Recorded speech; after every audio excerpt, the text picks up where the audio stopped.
Hello. Hi, How are you guys? doing well. How are you? Good. It's late. I know, yeah. You guys are still running at this time at Yeah, night? all the way till 10. Oh wow. Yeah.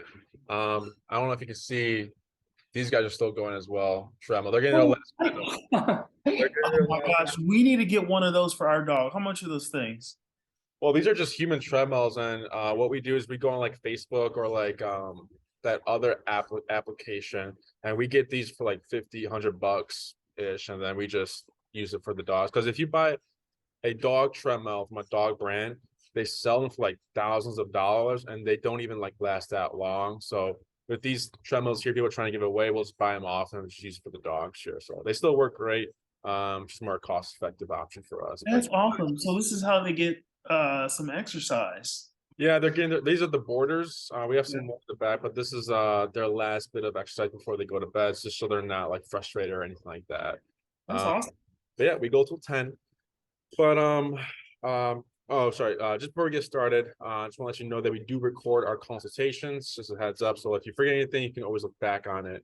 But I know on the form the name is Luka, and then which one is Luka? Oh, the dog? Oh Oh, yes. Oh, okay. Is sorry, that the dog? I may have screwed that up. So I'm Darius and this is Scott, and the dog is Luca. Oh, okay. Luca, come. Cool. So I saw a little bit of your form and everything. A little bit of whininess and some leash walking stuff. But go ahead and just fill me in on Luca, what your goals are. And oh, he's a little guy, and what you're trying to address and to accomplish here. As you go along, I'll be taking notes, and then we will go from there. Okay. Okay. Okay, so high level, as soon as we got him, we started with Tucker Pups and we did like the positive only training. So that Mhm. worked well.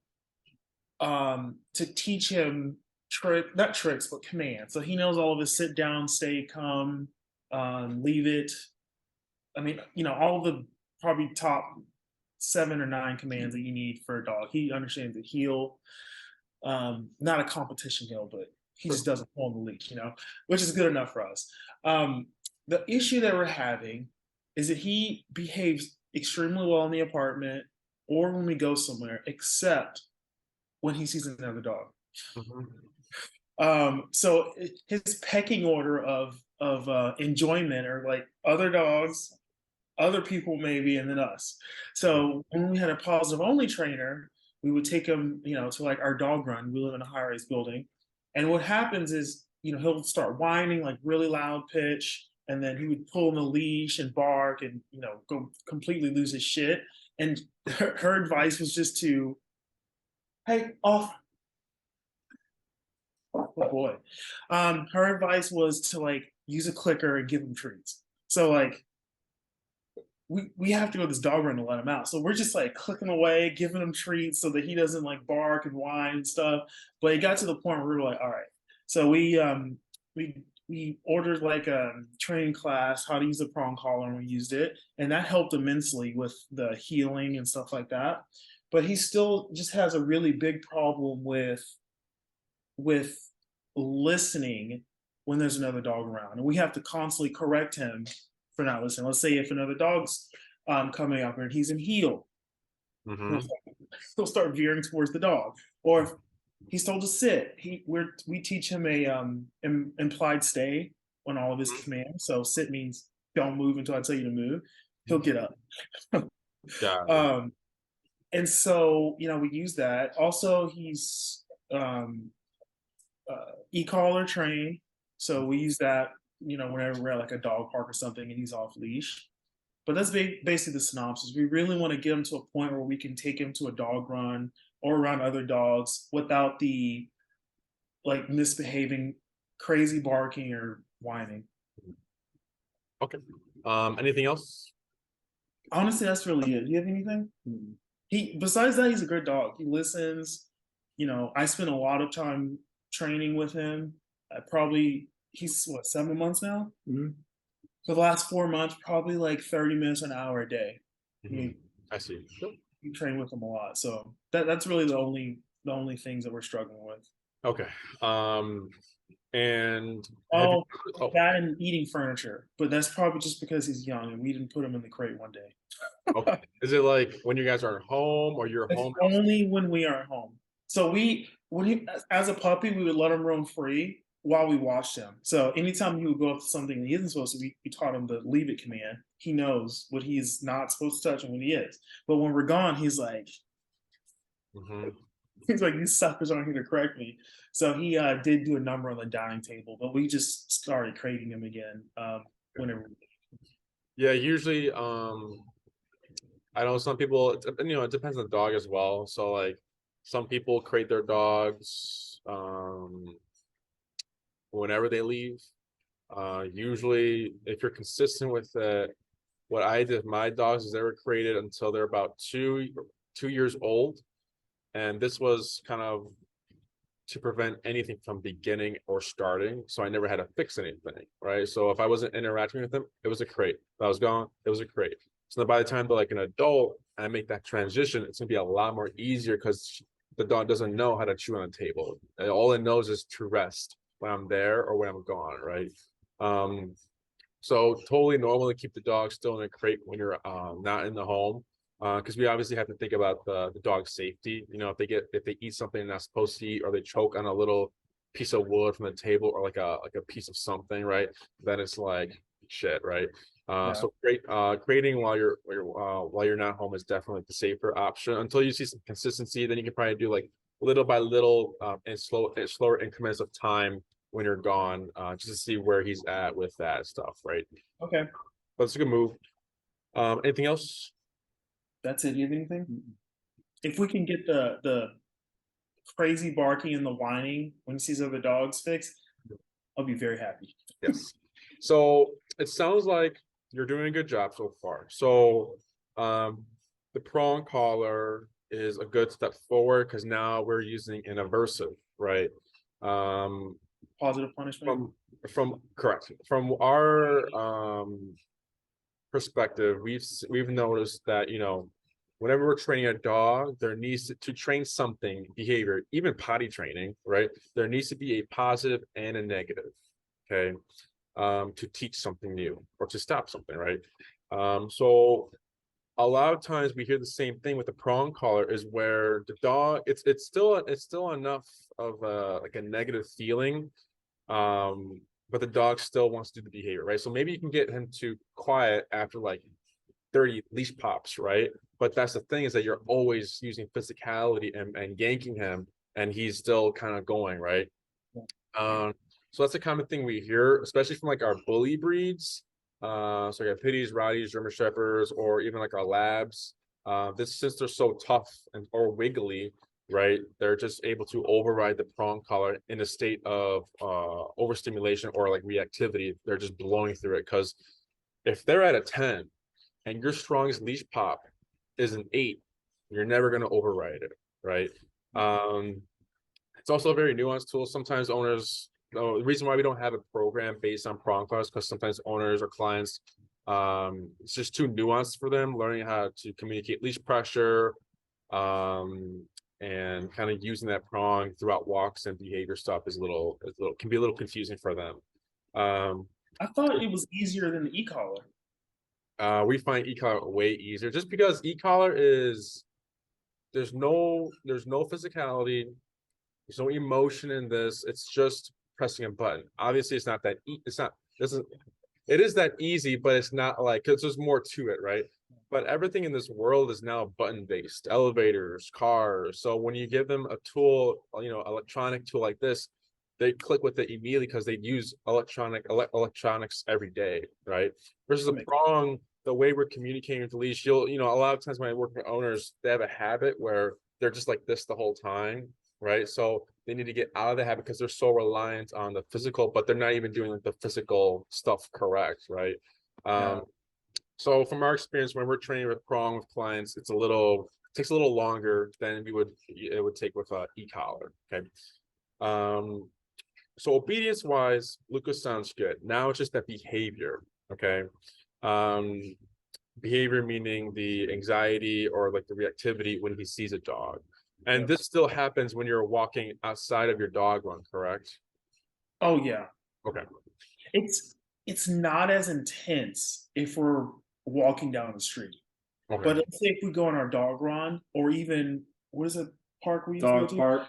Or dog park, Mhm. completely loses his shit. He's like on level 200. Yes. So e-collar can definitely help with behavior. We'll just have to add more of a. Well, let me ask you this: what have you used e-collar for so far? Um, Corrections, but I don't really like to use it like a high correction. Like I think his working what is it called? His working level on we have the 19S Datra. So his Okay. working level is like a 4 or 5 in the apartment, right? There's no other distractions. So we use it for just pressure, like sit, pressure, sits, down, all of his commands, come is the big one. Whenever, especially when he's like at a dog run or something like that, and I'm trying to get him to come back to me. That's probably what we use it for the most. Got it. Okay. So that's good you've done that. You're correct. We will want to have some sort of understanding of e-collar first before we dive into like the high-powered corrections, right? For us, our first exercise we teach with the e-collar is heel. Okay. Now, before I said your obedience is good, but the behavior is not, right? However, the way we teach heel does affect behavior. Okay. Our heel is very strict. Our heel means walk with me, stay with me, sit when I stop. So if I take 5 steps, Luka takes exactly 5 steps. If I take 10, it's exactly 10 steps. If I come to stop, no words, shoulder parallel to the leg, loose leash in any environment. That's how strict the heel needs to be, right? Now, Okay. when it comes to this, right? Obvious reason would be leash walking skills, but the main reason is the psychology behind heel, right? Because if those rules are actually important to him and the number we're using is actually concerning to him, technically he shouldn't be worried about the other dogs, but more concerned about the positioning or you. Okay. So we can either see 2 things or 3 things, right? Depending on how strong the reactivity is we can see it just completely go away, or, and this is indirectly, or we see a dialed down version of it, and then we can just be picky with it, right? So for example, I had a client, she had a pity and he was reactive to everything, birds, people, dogs, like, a bag flying around. He would just lunge and bark at everything, right? Class 1, we teach heel. And then she practiced for the week. I see her class 2, and she said that he saw a bird. His name was Sunny. He saw a bird and just did not react, right? This happened indirectly because he's almost second guessing. He's like, is it worth it? Is it worth to do it or to pay attention to mom and the e-collar, right? So that was something we never had to address directly. It just went away on its own, right? But when it came to dogs, we did seal a more relaxed version of the reactivity. So it wasn't so dramatic as it was before training, but it was a lot easier to address it because when you're giving a dog structure and obedience on their level, right, with this physical tool, the e-collar, it's almost like you're settling the mind because you're giving them a job and you're giving them something that's mentally exhausting, right? Keeping that shoulder parallel to the leg for that whole walk is pretty tiring for dogs, right? Is that you'll start to notice they just kind of calm down with like however intense they are, whether it be in the home, separation anxiety, or just on the walks. It starts to just dial down. And like I said earlier, we can just be picky with little things once it comes around and we're like, oh, he's still reactive, but it's not as intense, but we're able to kind of shut it down right away, right? That would be the goal. Does that make sense so far? Yeah, absolutely. Yeah, it makes sense. I guess so. Really, what you're saying is um, some heel training will help, and I agree. When we started using the prong collar and teaching heel, that's how we taught him heel. Mm-hmm. He got a lot better. Mm-hmm. He wouldn't. He still barks, but he doesn't pull. Mm-hmm. So that helps. So I agree. Is there anything that help with like the barking or the Like, whining? so that the whining is something we can address with the e-collar, but you're going to, because earlier you say you don't like the high corrections, and I agree. You shouldn't. Oh no, I don't mind using it, but I didn't want to like overdo it. So I think the highest correction we have given him was like 25 or 30 out Okay. of the 127 levels or whatever. I mean, that's whenever he's just like extremely amped up and you just cannot get him to like listen. Yeah. Um, so it's a few things. Heal can affect that, our version of heal, right? And we might need to reteach some things and kind of sharpen things up if it is, or if it's already good, right? But you can use the e-collar to address those moments. You just have to be on basically the correct level, okay? But again, once he has the understanding of the e-collar and you correct him at those higher levels, right? It should be pretty smooth. Okay. If a dog doesn't have a complete understanding of the e-collar and then he feels those higher levels, you might see more confusion rather than like, oh shit, I'm escalating. I should probably calm down, right? So that's why that's why it's a common thought process owners other clients have, where it's like e-collar training is when the dog does bad behavior and then you blast them, right? That's not how it works. That's how no one should do it, because it's not going to get anything done, right? So when it comes to have him having moments of the whining and the barking, we would be using the e-collar after we teach heal, so he has something to like go to instead of him kind of wondering how do I turn this off, right? Because if he doesn't know how to turn it off, we're not really accomplishing anything there. There's too many questions he has in his head, right? But basically it's simply as just using the e-collar in those moments. But correcting anxiety, it's a bit Complicated. sorry, It's complicated. It's hard. a bit complicated because sometimes owners are correcting for every whine, but it's not as simple as that, because some of it is more like residual, it's like leftover stuff. And sometimes dogs just can't help it, right? If we're thinking of an anxious dog or like a nervous dog, nervous dogs tend to growl, but not every growl is a tap, because it's something they have inside them that we can't get rid of, right? I can't take away a dog's anxiety. I can't take away a dog's nervousness, right? There are some things that are just going to have to happen, but at least the dog isn't lunging and attacking people, right? Does that make sense? Yes, yes, makes Okay. sense. So the fact that we're still seeing, I'm hearing that, that you're still seeing, dog reactivity and stuff like that, is telling me that the heel is not important enough, or the obedience is not important enough, right?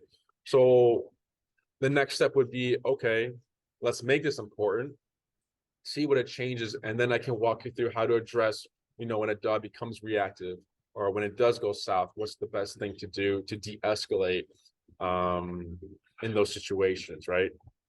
Got it. Any questions so far? No, that makes sense to me. Okay. You mentioned you already have an e-collar. What's the brand you have already? Gatra 1900S Black Okay. Edition. Black Edition. Oh, nice. Okay. Um, um, and he's 6 months old or 7 months old. 7 months as of last Sunday, I think. Or Okay. last Sunday. Do you have any like contact points that are different, or you have the same ones that it came with and it's still I have good? the ones that it came with, Oh, nice. and I ordered like a whole slew of different ones. Oh, okay, okay. And I actually bought we bought the e-collar from you guys.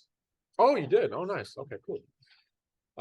Yeah, because I know I train a few Samoyeds, or just like thick haired dogs, and there's been some where like their hair is long, but it's not thick, so the regular contact points work out well. And I've had other dogs who have long, like thick hair, and we need to get through that hair because the fur acts as a buffer. So I'm trying to I see. have to literally take a comb and part his hair and then stick the e-collar there. Perfect, yeah, It doesn't like if you just put it on there, it won't work. correct, yeah.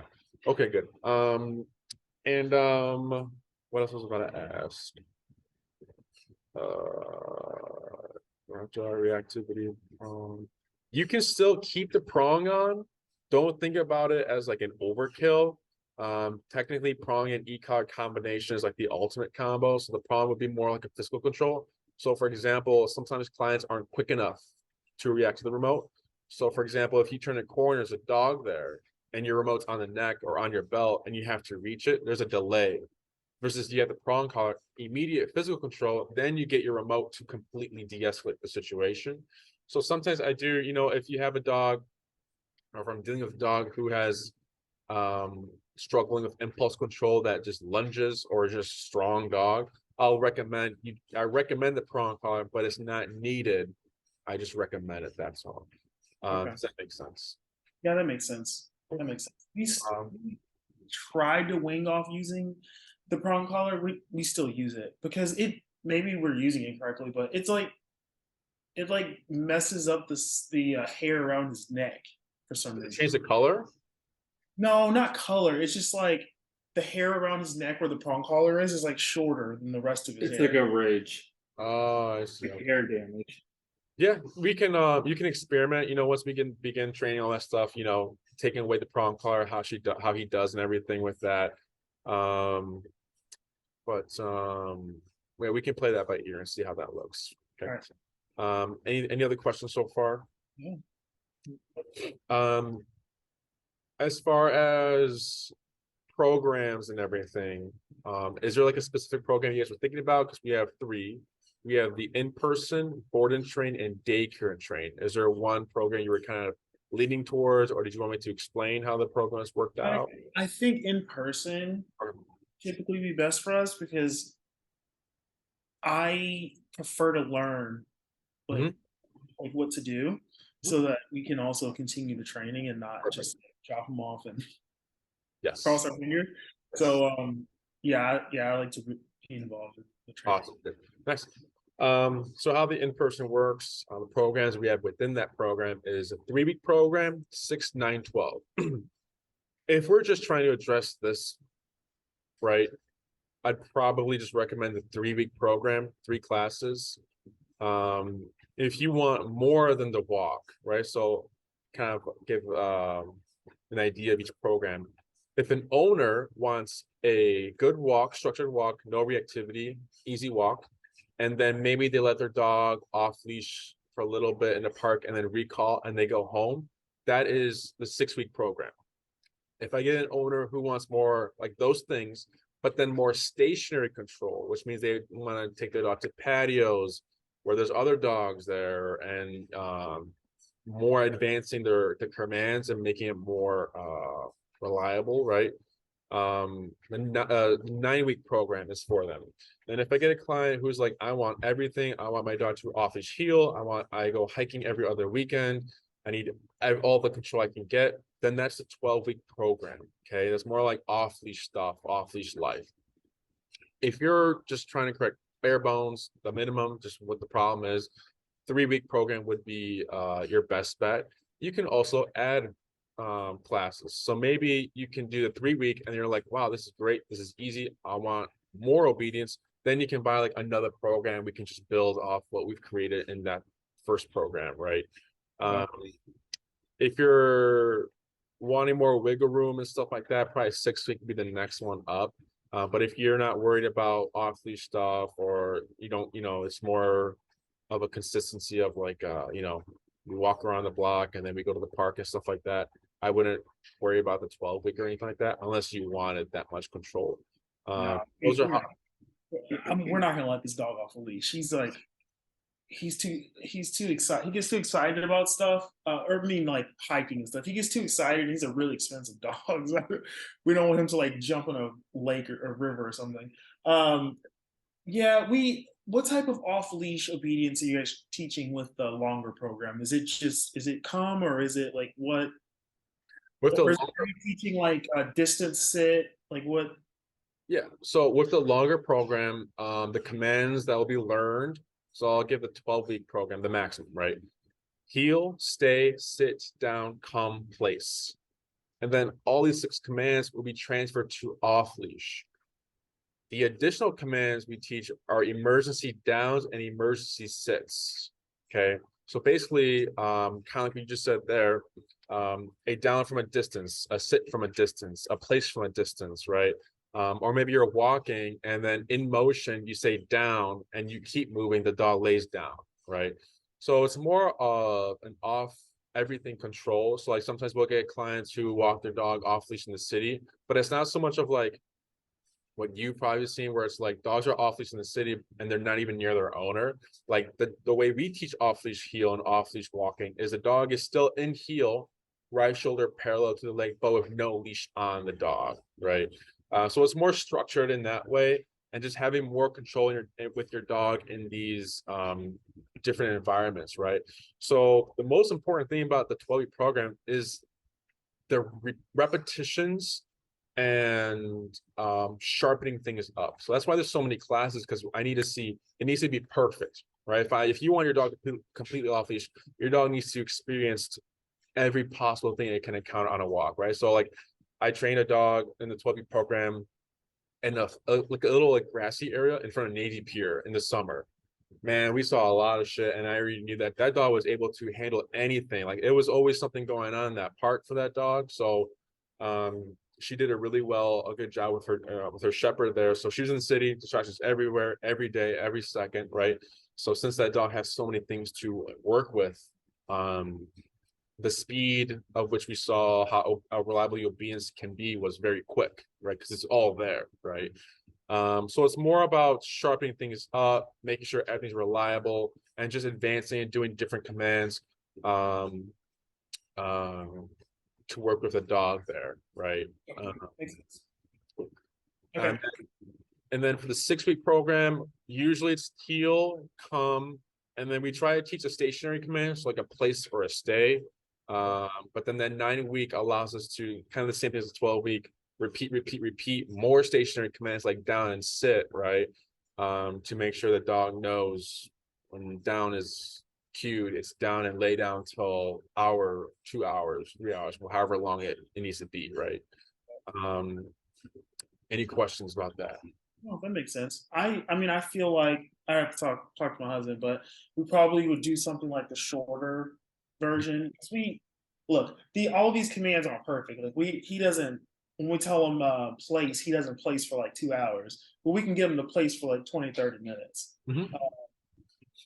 So I think just a shorter version would probably be best, just to work on the heel and the reactivity. When I say reactivity, it isn't like he's barking and trying to eat a dog. He just wants to play with them. Like whining, He's stir crazy. Yeah, he just wants to play. That's it. It's like he's never been aggressive.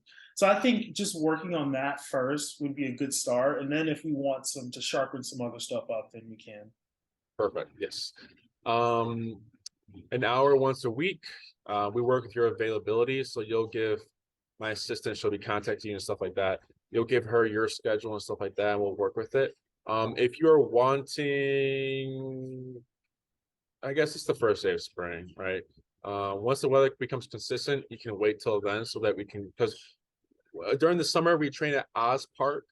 I don't know if you're familiar with that park, but Across from your facility, right? no, the park that's across from our facility is Humboldt Park. Okay.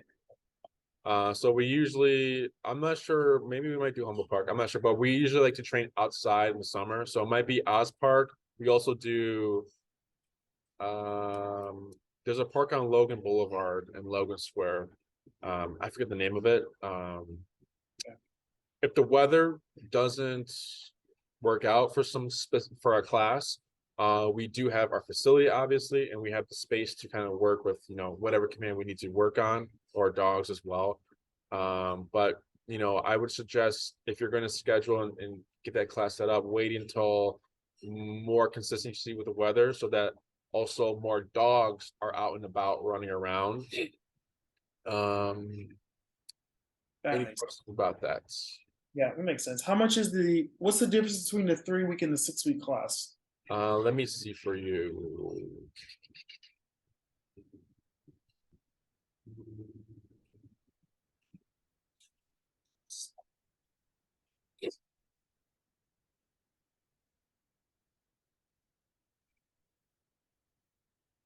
Our 3-week program is 600, and our 6-week program is 1,400. Okay. Okay. Anything else? Any other questions so far? Do you have anything? Okay. There's one common question we get. You guys might know the answer already, but one common question we get is, you know, is the e-collar on all day? Is it on all night? Do we, once we start to see progress with reactivity, do I, completely take it away, or how does that work, right? So basically, to sum it all up, the e-collar is on when you need it. Okay. So right now you're home. You said he's a good boy, no issues. You don't need the e-collar. Sometimes clients struggle with excitement when guests come over. Collar the dog up 30 minutes prior, address whatever that is needed to be addressed when the guests arrive. And if you want to take it off because you think the dog's going to be consistent and good, you can take it off. Or if you want to keep it on because you might think something might pop up, you can keep it on. Outside, even after you complete our program, it is always recommended to keep the e-collar on for walks. Okay. The reason is we can't predict what's going to happen on this walk, right? So my dog is 4 years, and I've e-collar trained her since 6 months ish, 5 months. I can walk her off leash anywhere I want. Sometimes I keep a leash on, my personal preference or whatever. But if I have a leash on, I still have the e-collar on, right? Because she's never experienced a car backfiring right next to us. She's never experienced a firework getting shot out, when it's not the middle of the 4th of July, right? So because of these things, I can't predict on the walk. I have it just in case, right? Because I've heard so many horror stories where, something happens, the prong collar breaks, falls apart, the leashes slip out the hand, the owner gets pulled to the ground, or something just kind of happens out of nowhere. And the last thing we need is a dog to continue to take off when they're flight mode, right? Because when a dog's in flight mode, they're thinking kill or be killed. So sometimes a simple Luka, come, might not be worth it to him because he's running for his life, right? So the e-collar is there to kind of almost like bring him back to reality and bring him back to focus and make him do the 180 and come back to you, right? So it's not so much you're just constantly using it and pressing the button all the time, years or months later. It's more of like just there just in case, right? So for my dog, I press the button maybe like 2 times a month, maybe, right? It's just there in case something were to happen, right? Does that make sense? Yep. Okay. And when it comes to weaning off tools, some dogs can do it. I've had clients tell me, oh, we took so-and-so to the coffee shop and we didn't have the e-collar and the dog did great. I'm like, perfect.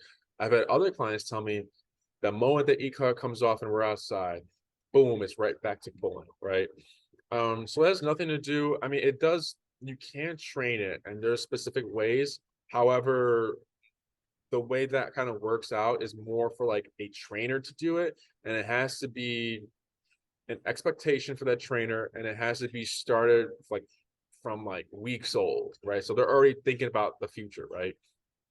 Once the dog is older, right, it can be a little more difficult. So we don't do it for owners.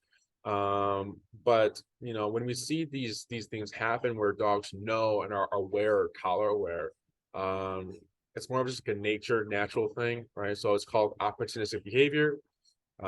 Jesse likes to call the collar cop on a collar, right? When the cop's present, they're behaving. Again, it has nothing to do with the training, how you're using the e-collar, or just the trainer or the collar itself. It's more just nature, right? If, same thing with humans. If we know we can get away with something, we're going to get away with it, right? So just a heads up, if you've seen it before, the prong collar, you might see it as well with e-collar, right? Does that make sense? Yeah, makes sense. Cool. Any other questions about the e-collar programs, Luka's behavior?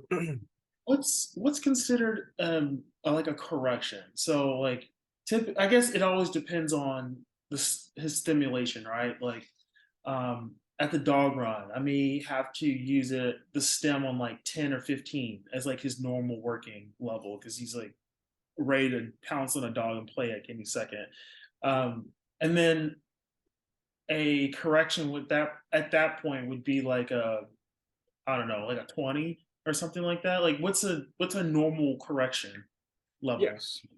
So that just depends on the dog, right? So I will no one when I hear about low, it's a very common practiced training method where I hear low level e-collar work, right? Low level e-collar work can happen sometimes depending on the dog, right? Other dogs, right? I've had Great Danes, be at the 5 or 10 level, right? But I've also had Chihuahuas and little dogs be operating at 60 or 70, right? And the way Oh they shit. feel 60 or 70 is the same way that Great Dane feels 5 or 10. It's just the number. That's just how the number reads on the collar, right? So, what is a correction to Luka? I don't know. It depends on what number stops the behavior, right? So as you're experimenting with Luka and going up and up and up and playing with these numbers, maybe you might reach to 60, right? And he's like, whoa. And then he just cuts his crap. And like, great. 60 is in a number, right? Other dogs are just different, right? So I never really give I will never know like what a dog's working number will be without seeing the dog and just hearing the behavior. Right. It's always going to be changing based on scenarios and stuff like that. And then breed and energy, we all take that to account of like, what model to choose from, right? Because we already know what the strongest e-collars are and what the lower level e-collars are. That's the most we can know, but to know the specific number, we'll never know that, right? So How do you determine? Let's say you're taking your pup on a walk, and I'm sure your puppy's like really well behaved, so you probably don't hardly ever have to use it. But how do you determine what level you use when you're outside? Like, do you change the level from whenever you're in the house to when you're outside? Or is it like a different area with more dogs, you'll automatically bump it up just in case? Like, how does that work? yeah, so luckily for us humans, we're able to plan and think ahead, right? Not like dogs, right? So usually, when I'm working with clients, I'll tell them kind of like how to find the number when we're outside, and then we kind of go off that. Okay. During the first few classes, they're still in that process of figuring out, okay, this number works for this number works for this, right? So I will tell them, like kind of like what you said is, if you see a dog and you already know 60 cuts the crap, bump it to 60 right now instead of slowly working your way up and wasting all this time, right? Because time is important, right? If you're too slow with it, and that dog has reached 10 on his energy level scale, it's going to be really difficult, right? So the goal would be to squash it as early as possible and be at the right number. Okay. um so it shouldn't be that Okay, that makes sense. it shouldn't be there should be like a general range, right? Like 20 to 50. It shouldn't be like he's good at 10 and then we're operating at 90s or hundreds. We've had dogs like that before, but it's pretty rare. um but um it's more of just like planning ahead and squashing it as soon as possible instead of him letting it ride out for such a long time, right? Okay. um does that make sense? Yep, got it. Any other questions? No, that's it. Do we reach out to your assistant to Yeah, so she's gonna send you a follow-up email. She'll send you the program and the prices. You can kind of look at them. And then she's gonna send you a link. It's gonna be a form. Once you sign the form and agree to it, then we can go ahead and begin the billing and booking process. Okay. Um, Again, we work through availability. On the calendar, depending if you do 3 or 6, you'll see your reservations on the calendar and you'll see a +1, right? That +1 is just in case life happens, something happens at home or whatever. There's still an extra slot reserved for you. But once you use that extra slot, you'll have to wait to get back on the calendar. But this is just to keep things kind of flowing over here for the business and stuff like that. So just a heads up, you might see an extra slot. It's just like in case you guys need to reschedule or something, you have a slot reserved for you in that time, right? But other than that, just keep an eye out for Tina's follow-up email. this sounds pretty simple and kind of straightforward on my part here. And I think there's something else I was gonna say. Oh, and then lastly, how'd you guys hear about us? There was a Samoyed uh owner that brought her dog to you guys. Ina? I don't know if it was Ina Butter Bakes, but it may have been. I'm not sure. But Ina? Yeah, maybe. Oh, we have I work with Samoyed, Ina. Her name is, the owner's Mary Kate. Ina was overstimulated. I remember I wasn't recording. I wish I recorded it, but I was at Oz Park waiting for her, and then she came, and Ina was screaming, just barking and screaming at nothing. She was just so overstimulated that she was just vocal about it, right? That got knocked out right away. Again, pretty, it might look like, intense and dramatic, right? But it's very simple once you know like why it's happening and stuff like that, right? But Ina was she wasn't like reactive, kind of. I think that what you're kind of talking about as well. But she was just a little anxious and overstimulated when it came to outdoors and stuff like that. Just an overly overstimulated and overexcited Samoyed for sure. very vocal. Yes. It's about, yeah, that'll be Luka. When we go to this park and there's a bunch of dogs there, it's gonna be fun. Cool. I'm excited. Anything else? No, that's it. Alrighty. Like I said, just keep a lookout for that follow-up email. It should be sent out either tomorrow or Wednesday at the latest. If anything else comes up in the meantime, any questions arise, feel free to email me. But like I said, just keep out for that follow-up email, and then we'll be in touch. We'll do. We'll try to schedule during warmer weather, like you recommended. I want him to be around as many dogs as possible because I think that'll really hammer home the point instead of like one dog being at the dog park or something. Yeah, exactly. Yeah, Oz Park is the busiest park in Chicago. We'll go there. There's like a wedding happening on this specific day. There's a baseball game, and then always dogs. There's always going to be dogs there. So that's why it's our favorite park, because if you can train your dog at Oz Park, like anywhere else, should be a piece of cake. Okay. Sounds good. We'll wait for the warmer weather, and then we'll keep in touch. Okay, guys? Thank you. All right, you guys. Have a good night. As well. Bye. Bye. Bye.